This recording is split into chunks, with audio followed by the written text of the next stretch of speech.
Right, hello everyone. So if you are pursuing some bigger physical goals, you're progressing in your, I guess, an athletic career, you're pushing towards more training sessions, you're developing physically, where you position your training sessions becomes increasingly more important and can really be the difference between having a very successful training phase, training cycle where you are adapting, your body is progressing and it's developing the skills and capacities that you want to do, whether that's aerobically, running faster, running further, being stronger, or falling apart. It can be the make or break. It can, if it's placed poorly, it can push people towards injury.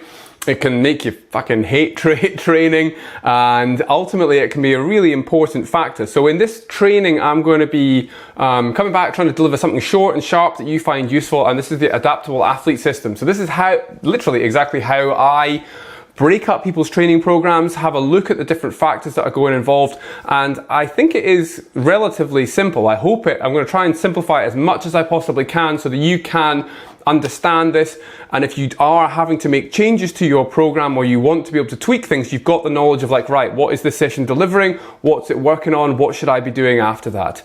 And I find that when a lot of people start talking to me, on those initial calls, even on the onboarding calls, they're really confused about where to put their different training sessions. They're kind of coming out of that, going into the gym and just making things up, and they're trying to put a bit of structure together.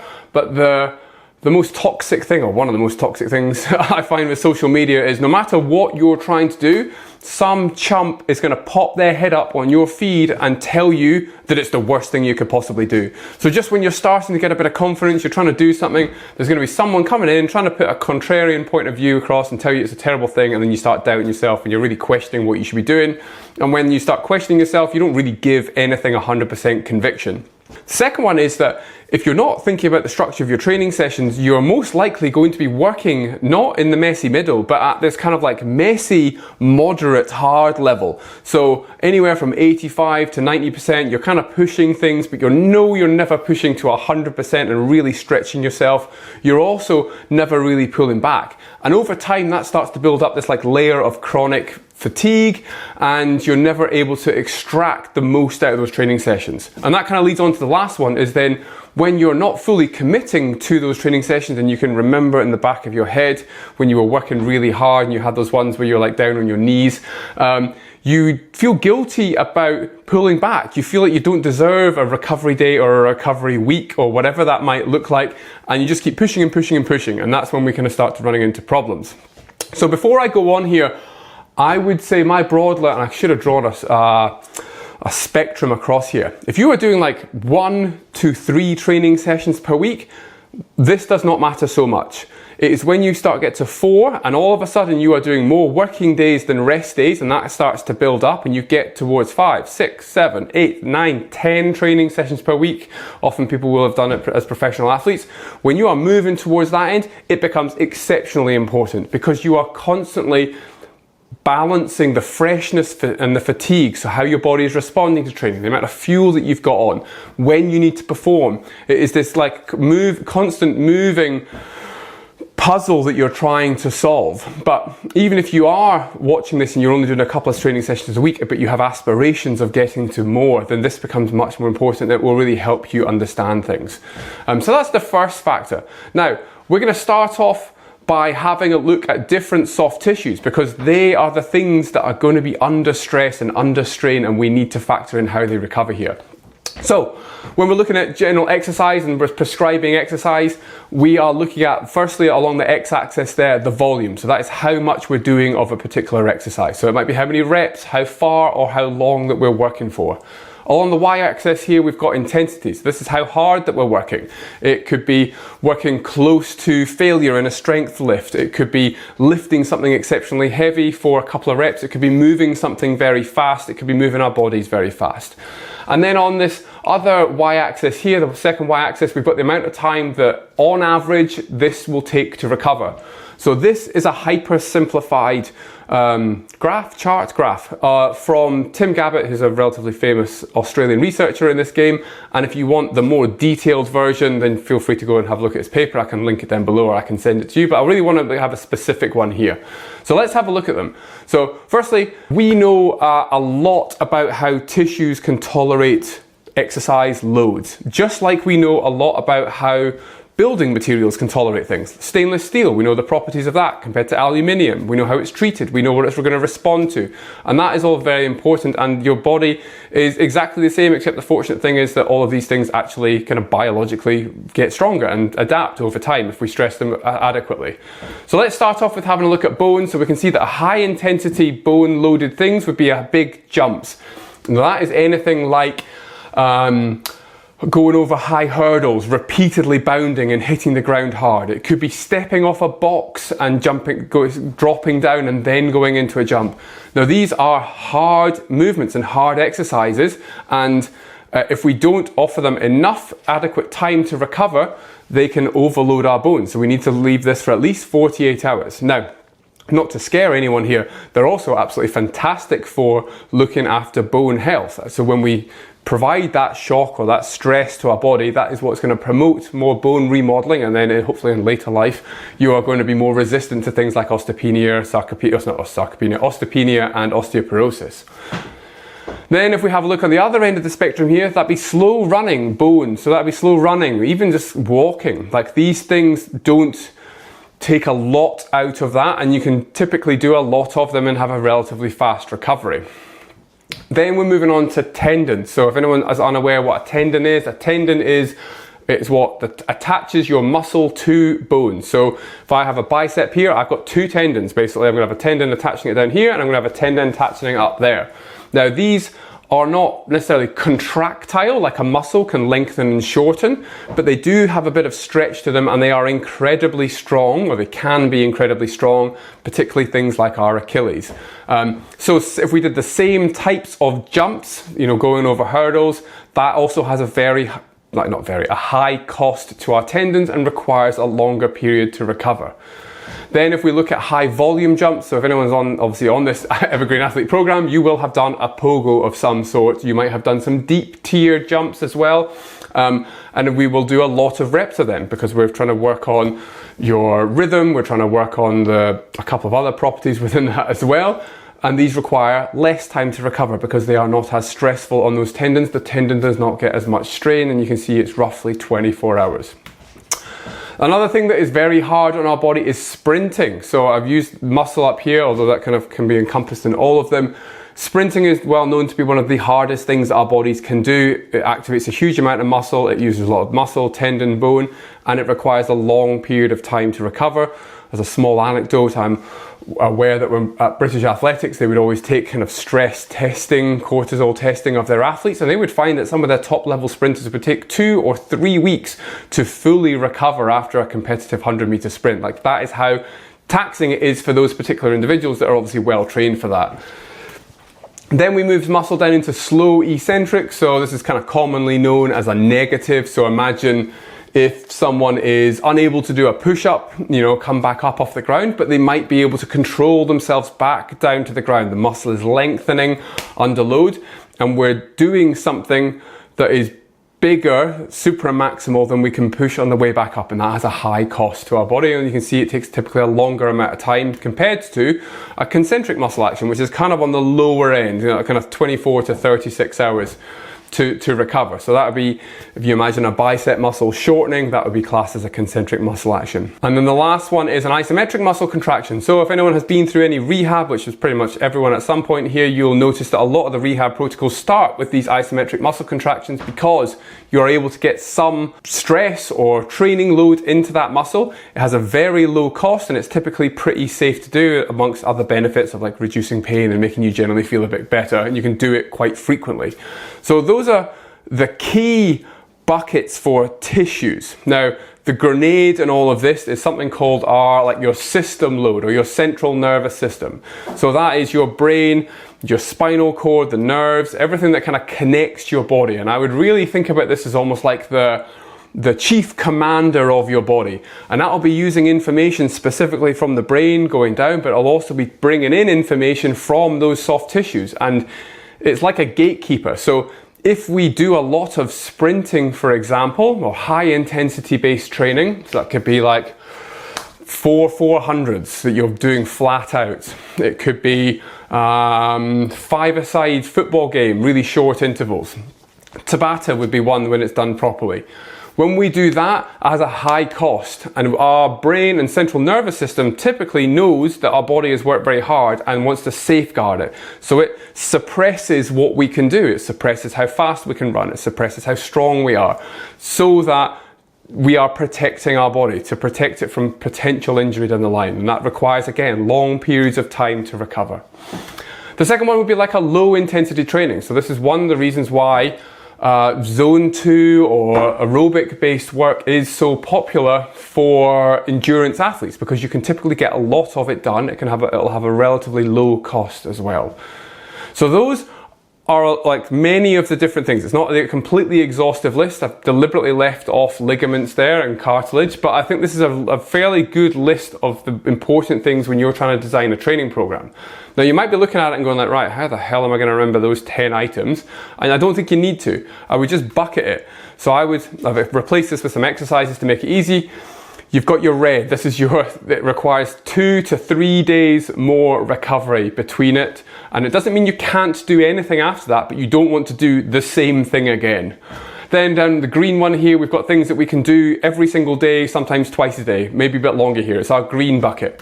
And then we've got our yellow bucket. These things need 24, maybe 2 days between them, depending on how much you're doing of them. So I would draw a parallel. If you wanted an analogy, I would think about it like driving a car. You've got your dashboard there. It's got a number of different gauges that are there to help you drive effectively and keep your car healthy. So volume might be something like your fuel tank, okay? Intensity is probably like the rev meter, like how much you're absolutely ragging that car. And then the different types of movements that we're doing here, that would almost be like the terrain that you're driving on. So you could drive your car very slowly, but for an exceptionally long period of time, and then it become tired, fatigued, and potentially run into problems.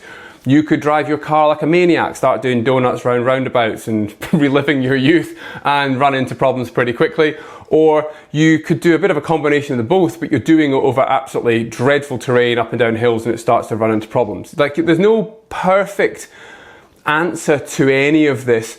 And you're just trying to, like, if something's going up, then something else probably needs to come back down, and you want to constantly be adjusting those. So what we end up doing when we're having a look at our weeks is we're really trying to balance the freshness, because we want to be fresh and available to train hard when we can, and we don't want to be overly fatigued, but we also don't want to be under fatigued, because we can't just feel perfect all the time. And those traffic lights, I'm sorry about that little -3's in the wrong position there. So essentially, if you were doing a green exercise or training session, then that likely is going to have a -1 to your fatigue. You drop 1 mark down. If it's a yellow, it's 2. If it's a negative, it's 3. So for example, on this Monday one right now, you might train twice that day, and you'll do something very easy in the morning, so you get -1, and then in the afternoon you do -2. So you drop 3 down, -3 fatigue. Then you recover overnight, you sleep, and typically for this we go +2. So we can see that we haven't got fully back to the top part here. Then we go into Tuesday, we just have 1 training session, but it's a yellow one, it's a general strength, we drop down 2, we're back up again, and you can see that we're just fluctuating throughout this. So that hopefully on this model, when you get to the important shit, you are back up to freshness and you can really push your body. Or at least if you know that it's going to be very hard, then you have adequate recovery afterwards. So that's a little model taken from a guy called James Wild, who does a lot of work with sprint athletes. Now, let's start building this out. And that's great theoretically, but obviously you have life and work and stuff going on that we need to be working around. So here are 3 questions that I recommend you ask yourself before doing anything. The first one is, when is your rest day? There won't be too many people here that train every single day, that you might go through patches where you're training 7 days, but it's unlikely that you'll be training every day, every single week. So you want to find that rest day, ideally having a consistent anchor. It might be a day that you want to spend with your family. You might want to go for brunch. It might just be a day that you just don't want to think about training. You want to anchor that. That's the first point in your week. The second one is, what day or days can you push hard? I don't think top level athletes work hard all the time. The hard thing is doing lots of training sessions for over if you're doing that for 10 years, that's very hard. But working at Rocky Balboa every single week, I don't think that happens in high level sport. You were going to want 2, perhaps 3 intense training sessions per week, and probably not 3. You might have like a half a intense session. But you want to find out when can you do that. So in an ideal world, that will be the day before your full rest day. So that's just an ideal where we want to push very hard, then we've got that full day to recover. But that also might not be possible. So you want to earmark a day that you can normally get a good night's sleep, that you're normally relatively well fueled, that you're normally not overly busy with work. Like those are things that you want to have landmarks in your week. And then the third question is, how many sessions can you realistically sustain? And I would say that 99% of people, if they tell me they can do 5, I will probably hedge my bets that they should be doing 4. And if you can get 16 weeks of training at 4 training sessions a week, then without a doubt add another one in. But I think that we often, myself included here, underestimate the other factors in our life that could affect that. And I also think that you can get a lot from slightly fewer training sessions, and we underestimate the positive benefits that we can get from just being consistent with a slightly lower load. So we want to figure out exactly what that is. So now when we actually start to practically build it out, those are the questions that I'm asking. So you can, I would anchor the first day, Saturday, that is my rest day here. I'm going to be doing absolutely hee-haw, I'm going to watch movies, probably not at this life, but I'm going to be going for brunch, get some scrambled eggs. That's my rest day. The day before that then, we just start working backwards, is a really pivotal training session in my week. It's my repeat sprints. It's a 9 out of 10. It's 60 minutes when you average it out. And it is really bloody hard. And this is where we just start stepping it back and back and back. So the day before that, we want to make sure that we are fresh for that Friday. So it makes sense that we put a green day in there. We have that easier aerobic run followed by resting in the afternoon so that we can be as fresh as we possibly can come Friday. Now we can't just be having easy days all the time. You can see that we've now got a general strength, so it's a 7 out of 10, it's roughly an hour and 15 minutes long, that kind of falls into a yellow. We've got a Tuesday, so a tempo run, so it's kind of falling in between that low intensity and that higher intensity. And then Monday becomes another really pivotal day in our week. So we're doing a double session. We've got an easy run in the morning and then we're into our general strength. And something that you can do that's really simple that every sports scientist will be doing is getting a gauge of what the estimated training load is. And it's just using arbitrary units. So that is how hard out of 10 multiplied by how many minutes you're going to be doing it for. And you can see that this number just fluctuates throughout the week, and we get a nice fluctuation throughout the week, and not every single session is hard. Now, the last one up here on the far right hand side is that Sunday session. You can see that it is a longer extensive aerobic. So in theory, it is lower load, but depending on whether we are trying to extend that, as in, for example, we are working up to run a half marathon or a marathon, and that is a stretch for us, that would probably be like a yellowy, moving even to a red session. But if you are a more experienced endurance athlete and you've kind of got a relatively set mileage, like it's not something that you're constantly trying to push, you're just going up and down, that becomes a bit more of an endurance and a recovery week. And I'd even, more for the psychology of it as well, I actually think that if you are an endurance runner, I try and think about your week starting on a Sunday, because rather than doing all of this training and then thinking, oh God, I've got 2.5 hours of running on a Sunday or 2 hours, you think about your Sunday first. And that's the day, all right? And it starts your week and you get a good chunk of training, and that's just a psychological thing. So you can hopefully see that that's how we fluctuated the week. And I'll be honest, I could adjust this for almost any sport. Like if you are doing a high rocks, for example, what's going to be the harder sessions as you get closer to the event?